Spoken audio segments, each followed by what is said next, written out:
అందరికీ నమస్తే అండి. కార్తీక మాసం కదా, వరుసగా వెజ్ తింటున్నాం. సో వెజ్లోనే కొంచెం డిఫరెంట్గా ట్రై చేయని చెప్పి మా వారు ఇలాగ నాకైతే మష్రూమ్ తీసుకొచ్చారు. తెచ్చిన వెంటనే దీన్ని ఎక్కువగా స్టోర్ చేస్తే బాగోదని నేను వెంటనే కుక్ చేశాను. మీకు చూపించిన బాటిల్లో వచ్చిందండి. వాటిని ఓపెన్ చేసి ఇలాగ 2-3 సార్లు పసుపు వేసి కడిగాను. తర్వాత వాటికి కొద్దిగా ఉప్పు, కారం, అల్లం వెల్లుల్లి పేస్ట్, కొద్దిగా గరం మసాలా, ఒక చెక్క నిమ్మరసం అప్లై చేసి ఫ్రిడ్జ్లో పెట్టుకున్నాను. ఈలోగా ఆనియన్స్, టొమాటో, చిల్లీ కట్ చేసుకొని ఆయిల్ బాగా హీట్ ఎక్కిన తర్వాత వాటన్నిటిని డీప్ ఫ్రై చేసుకొని కొద్దిగా అల్లం వెల్లుల్లి పేస్ట్ యాడ్ చేశాను. ముందుగా మ్యాగ్నేట్ చేసుకున్న ఈ పుట్టగొడుగులు కూడా అందులో వేసేసుకొని కొద్దిగా రుచికి సరిపడగా కారం వేసుకున్నాను. ఇక్కడ వాటర్ వేసుకోకుండా లో ఫ్లేమ్లోనే కుక్ చేసుకున్నానండి. నాన్ వెజ్కి ఏ మాత్రం తీసుకోకుండా ఉంది. టేస్ట్ అయితే చాలా బాగుంది. ఇందులో డి విటమిన్ పుష్కలంగా ఉంటుంది. హెల్త్కి కూడా చాలా మంచిది అండ్ న్యాచురల్ పుట్టగొడుగులు కర్రీ లాగే ఉందండి.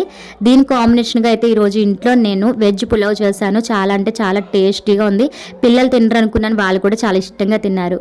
సో వీడియో నచ్చితే లైక్ చేయండి, అలాగే మన ఛానల్ సబ్స్క్రైబ్ చేసుకోండి.